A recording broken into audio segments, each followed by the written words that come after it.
As our travelers traverse the terrain, Greg breaks out into song about their trip. However, Wirt does not join in, as at this point he hates fun because fun requires you to make a fool out of yourself occasionally, and Wirt does not have the self-confidence for something like that. In fact, during this scene, Wirt is trying to tie his shoelaces, but keeps getting interrupted by Beatrice telling him to pick up the pace. Wirt's self-confidence is so lacking that even for his own safety, he won't take the time to think about himself if someone with authority tells him to do otherwise. Wirt's lack of self-assurance makes him completely passive. Greg's mirthful attitude also annoys Beatrice. She wants to be over and done with these boys, and because of some pressing nefariousness she needs to resolve, Beatrice gives Greg some bad advice. Don't you want to be more like your brother? Just always doing what you're told? Huh? Just a pathetic pushover who relies on others to make all his decisions? Hey! Wirt doesn't like taking risks, but he resents the concept that he has no will of his own. See, Greg? No willpower whatsoever. That doesn't really sound that fun. The world is a miserable place, Greg. Life isn't fun. After hearing how terrible the world is, Greg feels they need to make it a better place, and darts off into the woods. This finds the group at an old-timey schoolhouse inhabited by a class of woodland creatures in human clothes. The teacher, Miss Langtree, asks them to take their seats. Beatrice replies with this snarky comment. Oh, sorry, everybody, sorry. No, he doesn't have a brain. He can't learn anything. Oh, did you say something? I can't hear you because I'm too busy doing what I'm told. Wirt has gone from passive to passive-aggressive. Wirt takes his seat and for the rest of the day plays the mindless pushover that Beatrice accused him of being. He is, in his own perverse way, finally exercising some of his will, albeit in an absolutely unproductive manner. Beatrice hates wasting time on this meaningless side quest. She wants to get these boys to Adelaide, and Wirt's pointless act of defiance is really slowing things down for her. Hey, dunce, this is dreadful.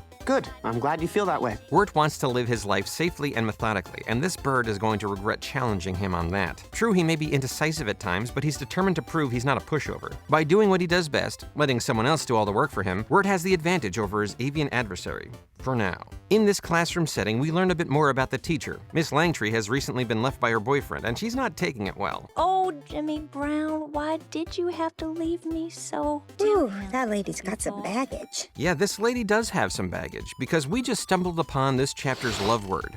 Mania, or obsessive love.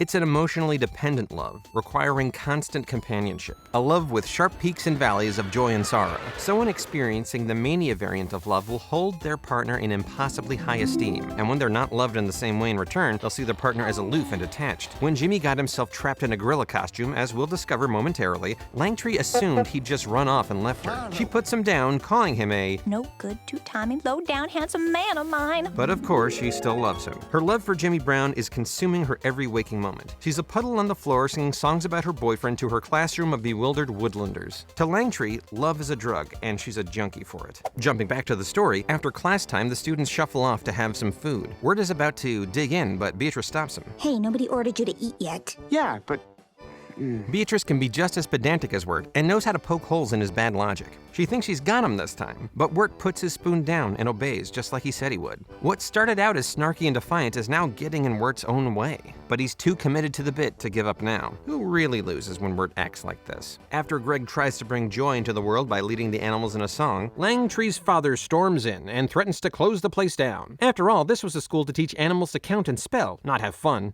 That night, as Greg contemplates how his plan backfired on him, Beatrice and Wirt share a moment. Okay, Wirt, you seem like a pushover, but you're not. You're a stubborn jerk. When are you gonna give this up? maybe never. Maybe I'll never give this up. Here, Wirt's passivity has created a scenario wherein he's not liable for anything that goes wrong. Wirt gets to drag his feet and not do anything, even to his detriment, like what happened with dinner. But his inaction is all in response to Beatrice saying he has no willpower. If anything were to go wrong due to this, Wirt can just blame her for insulting him. And at the same time, Wirt can hide himself from anything scary that were to come up. He has no responsibility and thus no blame. Wirt is exerting his will over Beatrice, his will to do nothing. Stubbornness for the sake of stubbornness. There's no value to it other than for Wirt to affirm his flawed beliefs. And there's very little Beatrice can do about it. And as we're seeing, Wirt's unwillingness to take responsibility is not just stunting his own development, it's also having a negative effect on those around him. Bluebirds have a short lifespan. You two are literally killing me every moment I'm forced to spend with you. Wirt isn't a pushover per se, but he's also really not helping anyone with this. This will soon manifest into Wirt's responsibility arc, at the end of which Wirt will go out of his way to take on risks to help others. As Wirt keeps trying to conform to the world and make other people's lives harder, Greg keeps trying trying to improve the world and make a positive impact. And no matter how many setbacks he faces, he just keeps trying. Greg tells Wirt they're gonna go out there and save the day, so Wirt has to comply, as to keep up his spiteful game with Beatrice. Led by Greg, the three of them, and the frog,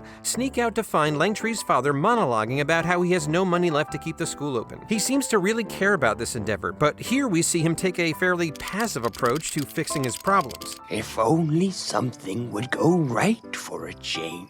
Sure, he talks a big game and he wears a big coat, and maybe he shouldn't have been so harsh before, but underneath it all, he's probably not such a bad guy. He's just at the end of his rope and doesn't really see a way forward. Maybe people aren't as bad as they use the old man's instruments to form an animal band to help raise money for the school, finally fulfilling Greg's wish to make the world a better place. And look at all the people donating their money. All these fine people giving out of the goodness of their hearts. Things are looking nice for this little community, and then the gorilla shows up, and everyone is very scared.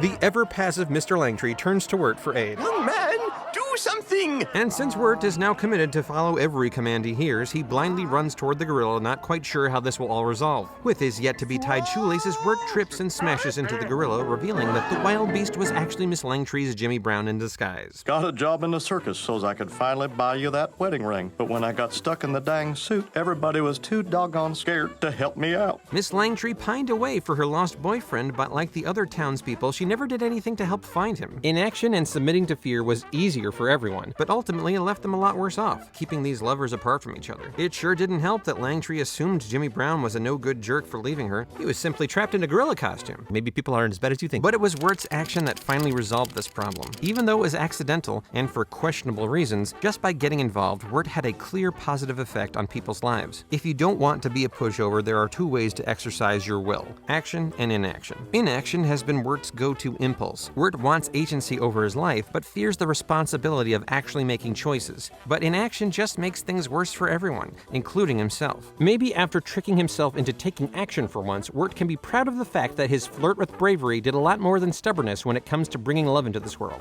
Even if that love is between, I don't know, she's fine. She's fine. Let's all be nicer to Langtry, come on. He left without, I think we've all got issues, okay? And perhaps Wirt's personal connection with a snarky little bluebird is just what he needs to challenge his conundrum. Wirt, Yeah?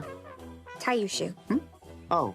Working through your problems is usually better than ignoring them, whether it's as simple as tying your shoe or as complex as recovering from losing someone close to you. So if the 9 love words that correspond to each chapter have been working for you, here's a video on the 5 stages of grief corresponding to the characters of Mulholland Drive. And if you've never seen that movie, well, you know how Miss Langtry got so mopey when her boyfriend left her that she started singing about him? Well, it's not much like that at all. Anyway, let me know in the comments your thoughts on Miss Langtry. Is she a bit creepy and obsessive, or is she just channeling her justified heartbreak into some creative songwriting? As for me, I'll see you at the Dark Lantern.